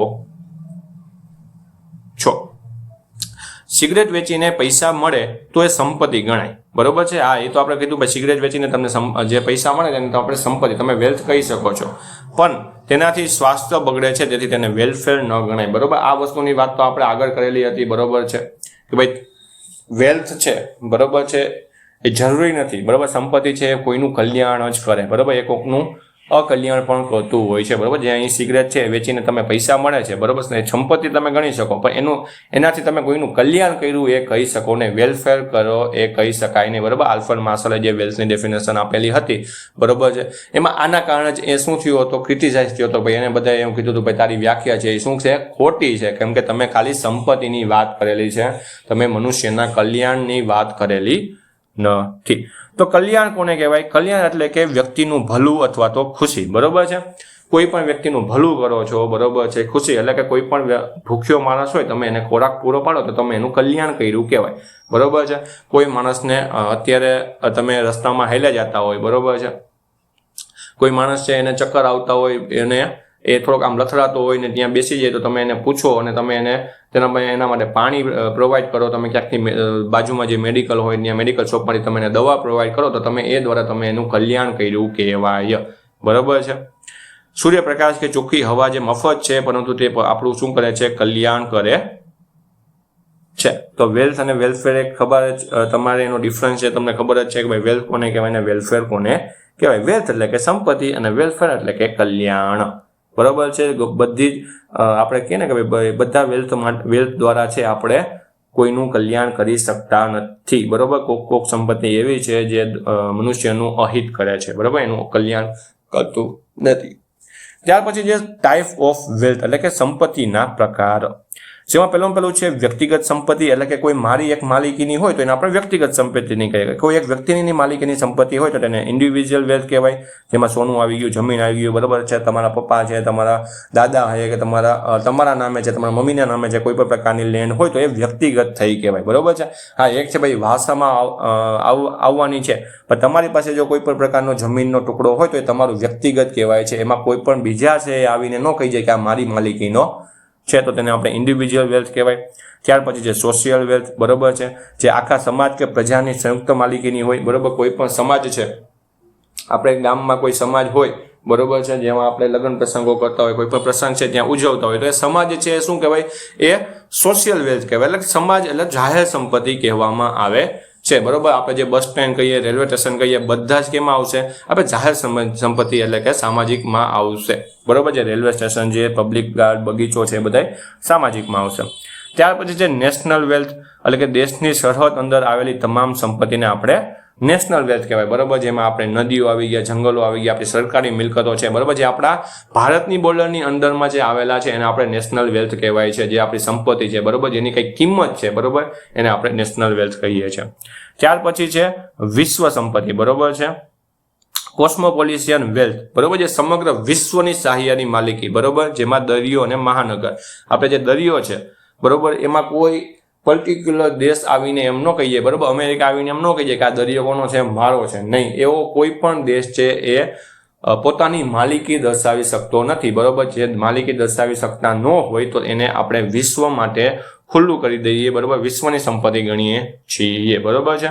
આપણે જે દુનિયામાં જે હવા ફરે છે, બરોબર, જે હવા દ્વારા આપણે શ્વસન લઈએ છીએ, એમાં કોઈ પણ એમ ન કહીએ કે માલિકીની હવા છે, બરોબર છે. વિશ્વ માટે શું છે? ફ્રી છે, બરોબર. તો પણ એનું આપણે કહેવાય છે ભાઈ, એને પણ આપણે વિશ્વ સંપત્તિ કહી શકીએ છીએ. ત્યાર પછી છે પ્રતિનિધિ સંપત્તિ એટલે કે રિપ્રેઝન્ટેટિવ વેલ્થ, બરોબર છે. એટલે આ એક માલિકી દર્શાવતા જે કાગળો છે, દસ્તાવેજ છે, બરોબર, એને રિપ્રેઝન્ટેટિવ કહેવાય. જેમ કે વિલ, વસિયતનામું, સર્ટિફિકેટ છે, સેલ સર્ટિફિકેટ છે, બરોબર. એ તમારી એક રિપ્રેઝન્ટેટિવ વેલ્થ કહી. હવે ઘણી વસ્તુ કેવી છે, તમારા જે પાસે મકાન છે, હવે તમે એમ કહો કે મારી માલિકીનું છે, તો તમારી પાસે પ્રૂફ શું? એ આ રિપ્રેઝન્ટેટિવ વેલ્થ. એટલે તમારી પાસે જે તમારું મકાન છે એનો કાગળિયો છે કે આ મકાન, એ કાગળમાં લખેલ છે કે આ મકાન છે આ માણસની માલિકીનું છે, તો એ પણ એક કાગળ, એક વેલ્થ થયું, બરોબર છે. એ પણ એક સંપત્તિ થઈ, તેને રિપ્રેઝન્ટેટિવ વેલ્થ કહેવાય, બરોબર. એટલે જ આપણે કહીએ ને ભાઈ, જે ઓરિજિનલ કાગળિયા એને આપણે સાચવીને રાખતા હોઈએ છીએ. શું કામ સાચવીને રાખતા હોઈએ છીએ? કેમ કે એનો કોઈ બીજા માણસ છે એનો દુરુપયોગ ના કરી શકે, બરોબર. તમારો જે ઓરિજિનલ કાગળિયો હોય કોઈ બીજા માણસ પાસે હોય તો એ તરત એની માલિકી બદલાવી શકે છે. તો એના માટે જે આપણે જે માલિકી દર્શાવતા જે કાગળો છે, દસ્તાવેજ છે, તેને રિપ્રેઝન્ટેટિવ વેલ્થ તરીકે ગણીએ છીએ. ત્યાર પછી જે નેગેટિવ વેલ્થ એટલે કે નકારાત્મક સંપત્તિ, જે આપણે દેવું કે ઉધાર લીધેલા નાણાં છે, બરોબર. તમારા ભાઈબંધ પાસેથી લીધેલા 100 રૂપિયા હોય તો તેને પણ તમે નેગેટિવ એટલે કે નકારાત્મક સંપત્તિ કહી શકો છો, બરોબર. તો આ ટાઈપ છે, બરોબર, સંપત્તિના પ્રકાર છે, એ પણ તમારે ખાસ યાદ રાખવાના છે. તેના ઉદાહરણ તમને પૂછી શકે છે કે નીચેનામાંથી વ્યક્તિગત સંપત્તિ કોને કહેવાય છે, સામાજિક સંપત્તિ કોને કહેવાય, રાષ્ટ્રીય સંપત્તિ કોને કહેવાય. તો તમને એના વિશે થોડું ઘણું ખબર હોય તો તમે એનો સાચો આન્સર આપી શકો છો, બરાબર. ઇકોનોમિક અર્થશાસ્ત્ર છે એ કંઈક આ પ્રકારનું છે, થોડુંક અટપટું છે. આપણે એમ થાય કે આ બધી વસ્તુ છે ક્યાં કામમાં આવવાની છે, પણ તમારા રોજ બરોજમાં આ બધી વસ્તુ ઉપયોગમાં છે અને આપણા અર્થશાસ્ત્રમાં આનું ખૂબ જ મહત્વ છે. ત્યાર પછી છે સંપત્તિના લક્ષણો, કે ભાઈ કોઈ પણ વસ્તુને સંપત્તિ ક્યારે કહેવાય, બરોબર. તો યાદ રાખજો, કોઈ પણ વસ્તુને સંપત્તિ ત્યારે જ કહેવાય જે નીચેના 4 ગુણો ધરાવતી હોય. જેમાં પહેલું છે તુષ્ટિગુણ હોવો જોઈએ, એટલે કે એની કોઈક ઉપયોગિતા હોવી જોઈએ. કોઈ વસ્તુની કંઈક ઉપયોગિતા હોય તો તમે એને વેલ્થ ગણી શકો. ભાઈ મકાન છે, એને મકાનમાં રહેવાની ઉપયોગિતા છે. લેન્ડ છે તો તમે એમાં જમીનમાં ખેતી કરો છો તો એની ઉપયોગિતા છે, બરોબર. કે ભાઈ તમે અનાજ પકવવા માટે, બરોબર, અનાજ ઉગાડવા માટે છે, તમે જે જમીન છે એનો ઉપયોગ કરો છો તો એની કંઈક ઉપયોગિતા છે. તો જેની ઉપયોગિતા હોય તો તેને તમે વેલ્થ કહી શકો છો.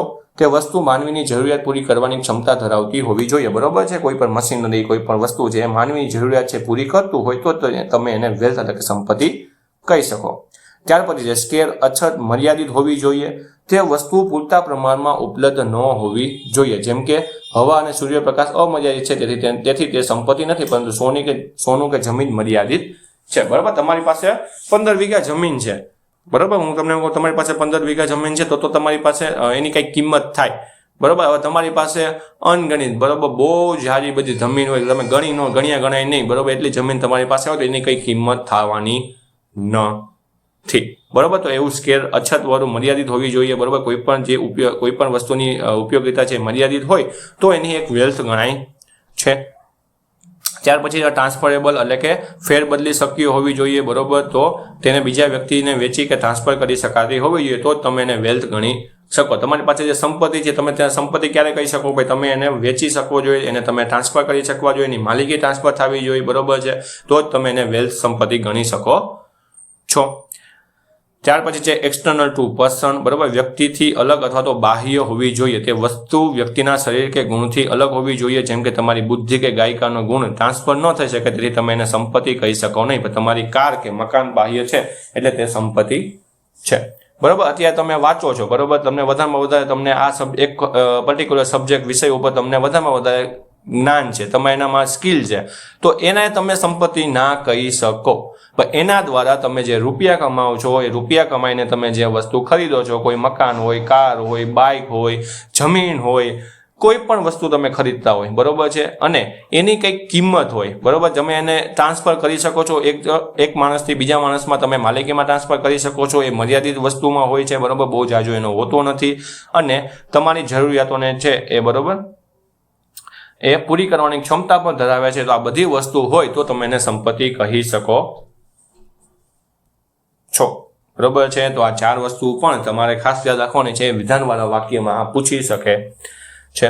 વેલ્થ અને વેલફેરની થોડીક તફાવત જોઈ લઈએ તો વેલ્થ કોને કહેવાય, બરોબર, આ એક વેલ્થ શું છે, એક સાધન છે, તે અંતિમ લક્ષ્ય સુધી પહોંચવાનું માધ્યમ છે, બરોબર છે. કોઈ પણ વ્યક્તિ છે એને છેલ્લે ક્યાં પહોંચવાનું હોય, વેલ્થ સંપત્તિ માટે જ કોઈ પણ વસ્તુ છે એ કરતા હોય છે. વેલફેર શું છે, એ સાધ્ય છે, બરોબર, તે પોતે જ એક અંતિમ લક્ષ્ય છે, બરોબર. એટલે જ આપણે ઘણીવાર ઘણા બધા પ્રવચનમાં જોતા હોય તો કહેતા હોય, બરોબર છે, ભાઈ તમારામાં જે સંતોષ છે, તમારા મનની જે શાંતિ છે, બરોબર, એ જ તમારી મોટી સંપત્તિ કહેવામાં આવે છે. તમારી પાસે બંગલા હોય, ગાડી હોય, કોઈ પણ હોય, પણ તમે ડિપ્રેસ હોય, એટલે કે તમારું મન જ છે ચંચળ હોય, તમારું મન જ છે હંમેશા દુઃખી રહેતું હોય, તો તમારી બધી સંપત્તિ શું કહેવાય, નકામી કહેવાય છે. તો આપણો છેલ્લો ગોલ હંમેશા વેલ્થ એટલે કે સંપત્તિ ના હોવો જોઈએ. શું હોવો જોઈએ, કલ્યાણ, એટલે કે આપણો સંતોષ છે એ હોવો જોઈએ, બરોબર. અને આપણો આજે કલ્યાણ દ્વારા જ આપણે હંમેશા સંતોષ મળે, બરોબર. કોકનું કલ્યાણ કરો તો તમને સારામાં સારો સંતોષ મળે. જેટલો તમે ગમે એટલી સંપત્તિ ખરીદીને પણ તમને કલ્યાણ મળશે નહીં. વેલ્થ છે એ ઓબ્જેક્ટિવ છે, વસ્તુલક્ષી છે, બધા માટે સમાન છે. જે વેલફેર છે એ વ્યક્તિલક્ષી છે, બરાબર, વ્યક્તિ પ્રમાણે બદલાય, બરાબર. કલ્યાણ કોકને ભાઈ શું હોય, બીજા જે ભૂખ્યા લોકો હોય એને ખોરાક આપીને એને મજા આવતી હોય, સંતોષ પામતો હોય, એવી રીતના કલ્યાણ કરવા માંગતો હોય, કોઈક અલગ રીતના, કોઈક ભણાવીને, બરાબર, કોઈ ટીચિંગ કરીને પણ કલ્યાણ કરતો હોય છે. એમ અલગ અલગ રીતના કલ્યાણ થાય. પણ વેલ્થ, બરાબર, સંપત્તિ છે એ બધા માટે એક સરખી જ હોય છે, બરાબર. મારી પાસે મકાન હોય, તમારી પાસે મકાન હોય, તમારી પાસે વધીને તમારી પાસે કોઈ બીજી વસ્તુ છે જે સંપત્તિ તમે કહી શકો છો, બરાબર. તમારી પાસે લેન્ડ છે, મારી પાસે લેન્ડ નથી, તો એ તમે સંપત્તિ કહી શકો છો. તો એ ઓબ્જેક્ટિવ છે, વસ્તુલક્ષી છે. આમાં ખાલી આર્થિક વસ્તુઓનો સમાવેશ થાય છે. ઇકોનોમિક ગુડ્સનો અર્થ ખાલી સમાવેશ થાય છે, જ્યાં વેલફેરમાં મફત અને આર્થિક બંને વસ્તુઓનો સમાવેશ થાય છે. આ ખાસ પોઈન્ટ યાદ રાખજો. તમને એમ પૂછે કે વેલ્થમાં કયા વસ્તુઓનો સમાવેશ થાય છે, તો માત્ર આર્થિક વસ્તુઓનો. જ્યાં વેલફેરમાં મફત દ્વારા જેમ ફ્રી ગુડ્સ છે એનો અને આર્થિક ગુડ્સ બંનેનો સમાવેશ થાય છે. વેલ્થ છે હાનિકારક વસ્તુઓનો પણ સમાવેશ થાય છે, બરાબર, જેમાં શરાબ અને સિગરેટ આવી જાય છે. એટલે વેલફેરમાં હાનિકારક વસ્તુઓનો સમાવેશ થતો નથી. ત્યાર પછી ઇન્કમ અને વેલ્થ વચ્ચેનું જે થોડુંક રિલેશન છે એ તમારે ખાસ યાદ રાખવાનું છે કે ઇન્કમ ઇઝ અ ફ્લો. આવક શું છે, એક પ્રવાહ છે, બરાબર. આવક એક ચોક્કસ સમયગાળામાં સતત વહેતી રહે છે, બરાબર. જેમ કે આપણે માસિક પગાર છે, બરાબર છે, અથવા તો વાર્ષિક ઉપજ છે, એક પ્રવાહ છે કે તમને આ વર્ષે છે તમે ગ્રામ સેવકમાં લાગેલા, તો તમને 5 વર્ષ સુધી શું એક 26,000 રૂપિયા મળશે. તો તમારી પર મંથની એક 26,000ની ઇન્કમ થઈ. અને એ કયું શું છે, પ્રવાહ છે, એ વધતો જાય, ઘટતો જાય, અને એ પ્રવાહની રીતના વધતો. આપણે કેમ નદી એક વહેતી જાય એમ તમારો પગાર છે એ વહેતો જતો હોય છે. એક પ્રવાહ તરીકે એને ગણે છે. Income is a flow. આવક એ પ્રવાહ છે. વેલ્થ ઇઝ ફંડ, બરોબર છે. હવે તમે જે ઇન્કમ છે, બરોબર, તમારે જે રૂપિયા આવેલા, તમારો પગાર આવેલો, એમાંથી તમે કોઈ પણ વસ્તુ ખરીદો છો, બરોબર, તો એ ફંડ થયું, બરોબર. એ વેલ્થ, સંપત્તિ એ શું છે, ભંડોળ છે. સંપત્તિ ચોક્કસ સમયે એકઠી થયેલી કુલ મિલકત દર્શાવે છે, બરોબર. તમારી પાસે તમે કાલ સવારે ગ્રામ સેવક બની જાઓ એવું મારું માનવું છે અને મારું ઈચ્છે છે. આ જેટલા લોકો વિડીયો જોવે, બરોબર છે, એ બધા ગ્રામ સેવક બની જાય, કે કોઈ બીજી છે ગવર્મેન્ટ એક્ઝામમાં પાસ થઈ જાય. અને તમે ગવર્મેન્ટ એક્ઝામમાં જે પાસ થાવ છો એમાંથી તમને જે પગાર મળવાનો છે, પગાર દ્વારા છે તમે કોઈ પણ વસ્તુ ખરીદો છો, અને એ તમારી ખરીદેલી વસ્તુ છે એનું કંઈક મૂલ્ય છે, એને તમે કોઈ પણ વસ્તુને તમે એને વેચી, એટલે કે તમે એને ટ્રાન્સફર કરી શકો છો. એની કંઈક કિંમત છે, તમને જરૂરિયાત તમારી સંતોષે છે, એની મર્યાદિત વસ્તુમાં છે, તો એ વસ્તુ શું થઈ, એક સંપત્તિ થઈ. તો વેલ્થ શું છે, એ ફંડ છે, એ ભંડોળ છે. વેલ્થ ઇઝ ઇન્કમ, એટલે કે સંપત્તિમાંથી આવક સર્જાય છે, બરોબર. એ તો તમને વાત કરી સંપત્તિમાંથી શું થાય, આવક છે સર્જાય છે, બરોબર. હવે તમે એક મકાન લીધું છે, બરોબર. હવે મકાન તમારી સંપત્તિ થઈ, હવે એ મકાનમાં તમારે રહેવા જવાનું નથી, બરાબર. તમે સરકારી અધિકારી છો, સરકારી નોકરી તમે ધરાવો છો, તમને ક્વાર્ટર મળેલું છે, છતાં પણ તમે કોઈ મકાન ખરીદેલું છે, મકાન તમે કોઈને ભાડે આપી દો છો, તો એમાંથી તમારે શું થાય, આવક થશે, બરોબર છે. આવકમાંથી વેલ્થ થાય એ વાત સાચી, બરોબર, પણ એક લિમિટેડ. પણ વેલ્થમાંથી આવક છે એ ખૂબ જ વધી શકે છે, બરોબર. તમે હવે વેલ્થ કોઈ ફેક્ટરીની રચના કરેલી છે, તો એમાંથી તમને એક આવક મળતી રહેવાની છે. તમારી જે જમીન છે એમાં તમે ખેતી કરો છો, એમાંથી તમને આવક શું થવાની, મળતી રહેવાની છે. તો વેલ્થ ઇઝ ઇન્કમ, એટલે કે સંપત્તિમાંથી આવક સર્જાય છે. હવે જોઈએ કિંમત કોને કહેવાય, બરોબર. તો પ્રાઇસ કોને કહેવાય, વેલ્યુ ઇન મોનેટરી ટર્મ, એટલે કે કોઈ પણ વસ્તુનું નાણાકીય મૂલ્ય કરીએ તો તેને આપણે શું કહેવાય, કિંમત કહેવાય છે. કોઈ તમારી પાસે અત્યારે જે મોબાઈલ છે એને તમે નાણાકીય સ્વરૂપમાં જોવો તો એની એક કિંમત થઈ કે 15,000 રૂપિયા નાણાકીય સ્વરૂપમાં થયું, તો એની એક કિંમત થઈ, બરોબર છે. હવે તમારું ઘર છે કે કોઈ બીજું ઘર છે, તો એનું એક ઉદાહરણ લઈ લે તો એની વસ્તુ શું છે કે ભાઈ એ 15 લાખનું છે, નાણાકીય સ્વરૂપમાં થઈ તો એની એક પ્રાઇસ થઈ ગઈ, એક કિંમત થઈ ગઈ. કોઈ પણ વસ્તુ તમે લેવા જાઓ છો એને નાણાકીય મૂલ્ય થાય, એટલે કે નાણાકીય સ્વરૂપમાં જો એ ફેરવાતું હોય તો એને આપણે શું કહેવાય, પ્રાઇસ કહેવાય છે. એટલે કોઈ પણ વસ્તુનું નાણાકીય મૂલ્ય, એટલે કોઈ પણ મૂલ્ય છે એ નાણાકીય સ્વરૂપમાં તમે એને દર્શાવો છો, તેને શું કહેવાય, તેની કિંમત કહેવાય છે.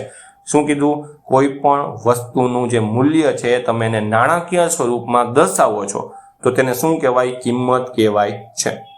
વેલ્થ એન્ડ મનીમાં થોડુંક આપણે એનો સંબંધ જોઈએ તો all money is a wealth but all wealth is not money, બરાબર. ઇંગ્લિશ એટલે આપેલું છે કેમ કે તમને સરળ ભાષામાં ખબર પડી જાય કે તમારા જે નાણાં છે એ સંપત્તિ છે, પરંતુ તમામ સંપત્તિ એ નાણાં નથી.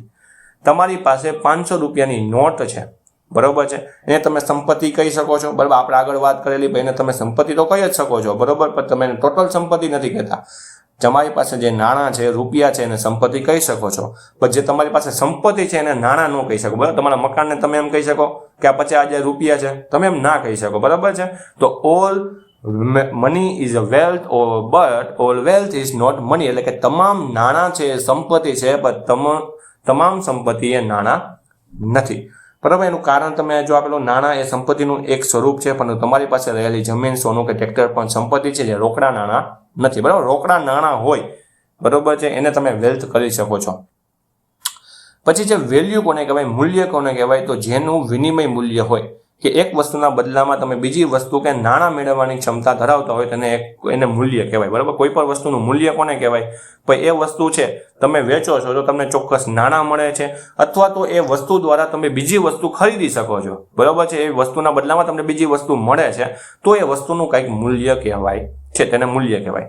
વેલ્થ વિશે હવે તમને કંઈ કહેવાની જરૂર રહેતી નથી, બરાબર. હવે અહીં તમને આ ચાર વસ્તુ વેલ્યુ, પ્રાઇસ, વેલ્થ અને મની, બરોબર છે, એ તમને અહીં એની ડેફિનેશન છે અને એની એક્ઝામ્પલ છે. જ્યાં ક્વિક રિવિઝન કરવું હોય તો તમારે આ જે કોષ્ટક છે તમારે વાંચી લેવાનું છે. તો વેલ્યુ કોને કહેવાય કે અર્થશાસ્ત્રમાં વેલ્યુનો અર્થ શું થાય કે જે વિનિમય મૂલ્ય થાય છે, બરોબર છે. કે ભાઈ જે અર્થશાસ્ત્રમાં વેલ્યુનો મત થાય વિનિમય મૂલ્ય, એટલે કે તમે એને એક્સચેન્જ કરી શકો છો અને અન્ય વસ્તુઓ કે સેવાઓના સંદર્ભમાં કોઈ વસ્તુની ખરીદી શક્તિને મૂલ્ય કહેવાય છે. હવે 1 કિલો ચોખાના બદલામાં તમે કેટલા કિલો ઘઉં મેળવી શકાય તે ચોખાનું શું કહેવાય, મૂલ્ય કહેવાય, બરોબર છે. એ જ રીતના તમે તમારો મોબાઈલ છે, હવે એને તમે વેચો છો અને તમે બીજો મોબાઈલ તમે ખરીદો છો, તો હવે તમારે એમાં કઈ રૂપિયા દેવા પડે છે કે નથી દેવા પડતા એ ઉપરથી તમારા મોબાઈલની કિંમત નક્કી થાય. હવે તમે 15,000નો જે તમારો મોબાઈલ છે તમે એને મતલબ તમે તમારો મોબાઈલ એને આપેલો, હવે તમે કોઈ મોબાઈલ તમે ખરીદો, બરોબર છે. હવે એ મોબાઈલ તમે 10,000માં ખરીદો તો તમારો જે મોબાઈલ એકચ્યુઅલની કિંમત 15,000 હતી તો તમને 5,000 રૂપિયા પણ મળે છે. તો તમને ખબર શું પડી કે તમારી વસ્તુની કંઈક મૂલ્ય છે. શું મૂલ્ય છે? તમે જે વસ્તુ દીધી એની 15,000નું મૂલ્ય છે અને તમે જે વસ્તુ ખરીદો છો એનું 10,000નું મૂલ્ય છે, કેમ કે તમે 5,000 મૂલ્ય શું છે, 5,000 રૂપિયા છે તમને રોકડા મળેલા છે. પ્રાઇસ કોને કહેવાય તો આપણે વાત કરેલી હતી કે કોઈ પણ વસ્તુ છે એને નાણાકીય સ્વરૂપમાં દર્શાવાય, બરોબર. કે કોઈ પણ તમારા હાથમાં અત્યારે કોઈ પેન છે, બરોબર, એને તમે નાણાકીય સ્વરૂપમાં દર્શાવો છો તો એને પ્રાઇસ કહેવાય, બરોબર છે. હવે નાણાકીય સ્વરૂપમાં એટલે કે એને તમે 3 રૂપિયા તમે લખેલું કે 3 રૂપિયા, તો તમે એને આંકડાકીય રૂપિયા તમે દર્શાવો છો, એને શું કહેવાય? પ્રાઇસ કહેવાય છે. કે નાણાકીય સ્વરૂપમાં દર્શાવવામાં આવેલા મૂલ્યને કિંમત કહેવાય છે. કેમ કે 1 કિલો ચોખાની કિંમત 25 રૂપિયા છે. એ ખાલી ઉદાહરણ છે. પછી જે વેલ્થ કોને કહેવાય? જે પણ વસ્તુ મૂલ્ય ધરાવે છે તેને આપણે સંપત્તિ કહેવાય, બરાબર. કોઈ પણ વસ્તુ જે મૂલ્ય ધરાવે છે, જેને તમે ટ્રાન્સફર કરી શકો છો કે પછી એ અમર્યાદિત મતલબ કે લિમિટેડ રિસોર્સમાં હોય છે, તો તમે એને વેલ્થ કહી શકો છો. જેમ કે નાણાં, જમીન, ધંધા, વ્યવસાય વગેરેને તમે વેલ્થ કહેવાય, તમારી સંપત્તિ કહેવામાં આવે છે. અને મની કોને કહેવાય? કે નાણાં એ વિનિમયનું માધ્યમ છે જે વસ્તુઓ અને સેવાઓના વ્યવહારને પણ સરળ બનાવે છે. અથવા તો આપણે જે નાણાં કોને કહેવાય? કે જે વિનિમયનું માધ્યમ. એક વસ્તુ યાદ રાખજો, તમારી પાસે જે 100 રૂપિયાની નોટ છે ને, જે પૈસા છે ને, એની એક વેલ્યુ છે, બરોબર છે. એ વેલ્યુ દ્વારા તમે કોઈ પણ વસ્તુ ખરીદી શકો છો. બાકી એક કાગળ જ કહેવાય, બરોબર. 100 રૂપિયાનો એક કાગળ જ કહેવાય. પણ એની એક તમે જોવા જઈએ તો 100 રૂપિયામાં તમે આ જે કાગળ છે, આ કાગળ એ 100 રૂપિયાનું જે આપણે નોટ તમે જોવો છો, બરોબર, એક પ્રકારનું જોવા જઈએ તો કાગળ જ છે ને, બરોબર. એમાં એવું શું છે કે જેનું તમે એને કહી શકો 100 રૂપિયા છે? ખાલી 100 રૂપિયા વસ્તુ, એમાં 100 લખેલું છે, તો શું તમે કહી દેવાનું એ 100 રૂપિયા છે, તમારું નાણાં છે? નહીં. તો એક યાદ રાખજો, મની જે નાણાં કોને કહેવાય? કે એને એક વિનિમયનું માધ્યમ એટલે કે એક મૂલ્ય હોય, બરોબર. મની નાણાંનું પણ એક મૂલ્ય છે, વેલ્યુ છે, બરોબર છે, જે વિનિમયનું માધ્યમ છે, બરોબર. નાણાં એક યાદ રાખજો, નાણાં શું છે? વિનિમયનું માધ્યમ. એટલે કે કોઈ પણ વસ્તુ છે એ તમે એક જગ્યાએથી બીજી જગ્યાએ આપો છો, ખરીદો છો, વેચો છો, તો એના દ્વારા તમે જે ખરીદ વેચાણ તમે જે કરો છો, એમાં જે વસ્તુનો ઉપયોગ કરો છો ને, એને તમે નાણાં કહેવાય છે. એ નાણાં છે, એક માધ્યમ છે, ખાસ યાદ રાખજો. નાણાંને તમામ નાણાં એ સંપત્તિ છે, પણ તમામ સંપત્તિ એ નાણાં નથી, બરોબર. આપણે આગળ વાત કરેલી 500 રૂપિયાની નોટ છે, તમારી સંપત્તિ કહેવાય, બરોબર. પણ હવે તમારી પાસે સંપત્તિમાં મકાન હોય કે જમીન હોય, તો તમે એમ ન કહી શકો કે આ 50,000 રૂપિયા રોકડા છે. નહીં, એ તમારી શું કહેવાય? સંપત્તિ જ કહેવામાં આવે છે. તો નાણાંમાં કોણ આવે? રોકડ રકમ, જે સિક્કા નોટો છે, જે ડિજિટલ નાણાં, જે bank deposit, UPI, electric money છે, બધા શું કહેવાય? નાણાં કહેવામાં આવે છે. તો આજનો આપણું જે લેક્ચર આપણી ઉપયોગિતા વિશે છે, તેમજ જેમાં પ્રાઇસ, વેલફેર, વેલ્થ, નાણાં, બરોબર છે, કોને કહેવાય, વેલ્યુ, મૂલ્ય કોને કહેવાય, એ બધી વસ્તુની આપણે ચર્ચા કરેલી છે. જો હજુ પણ તમને કંઈ કન્ફ્યુઝન હોય તો તમે મને કોમેન્ટ સેક્શનમાં જણાવી શકો છો. અને તમે એ પણ જણાવજો કે આ લેક્ચર તમને કેવો લાગ્યો.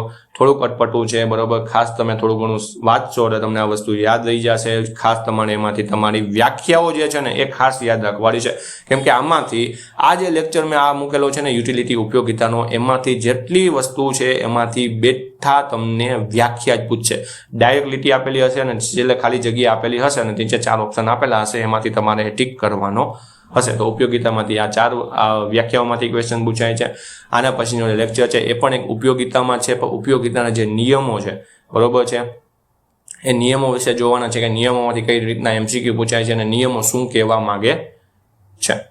અને જો આ લેક્ચર તમને ગમ્યો હોય તો લેક્ચરને લાઇક કરી દેજો, તમારા ગ્રામ સેવકની તૈયારી કરતા મિત્રોને શેર કરી દેજો. તેમજ હજુ સુધી મારી ચેનલમાં ના જોડાયા હોય તો મારી ચેનલને સબસ્ક્રાઇબ જરૂરથી કરી દેજો. આની જે PDF છે એ એપ્લિકેશન કૃષિકલ્પ એપ્લિકેશનમાં મૂકી દેવામાં આવશે, બરોબર છે. આવશે નહીં, આજે જ, બરોબર છે, એ મૂકી દઈશ એમાં, બરોબર. તમે કૃષિકલ્પ એપ્લિકેશનની જે લિંક છે એ આપણી ડિસ્ક્રિપ્શનમાં આપેલી છે, એમાં જઈને તમે આ જે કૃષિ અર્થશાસ્ત્રના જે આપણા 3 લેક્ચરની જે PDF છે એમાં તમને મળી જવાની છે. તમે ગમે ત્યારે એમાં જઈને વાંચી શકો છો. તેમજ આપણી આ એપ્લિકેશન છે એમાં આપણે મોક ટેસ્ટ પણ મૂકેલી છે. તો જો તમારે મોક ટેસ્ટ હજી આપવાની બાકી હોય તો તમારા જે વાંચેલું છે એના મૂલ્યાંકન માટે તમે એ ટેસ્ટ આપો, બરોબર છે. એનાથી તમને ખબર પડશે કે તમારે હજી કયા સબ્જેક્ટમાં વધુમાં વધુ ધ્યાન દેવાનું છે. તો તમે મોક ટેસ્ટ પણ ખરીદી શકો છો કૃષિકલ્પ એપ્લિકેશનમાં જઈને. ત્યાર પછી આપણે નીચે એક ટેલિગ્રામ ચેનલ પણ આપેલી છે. ટેલિગ્રામ ચેનલમાં તમે જોઈન થઈ જજો, કેમ કે એમાં આપણે ડેલી MCQ મૂકતા રહેતા હોઈએ છીએ, બરોબર છે. જે ગુજરાતીમાં હોય છે, ગ્રામ સેવક માટે ખૂબ જ જરૂરી MCQ છે, આપણે એમાં મૂકતા હોય છે, તો એમાં પણ તમે જોડાઈ જજો. તો આજ માટે આટલું જ. જય હિન્દ, જય કિસાન.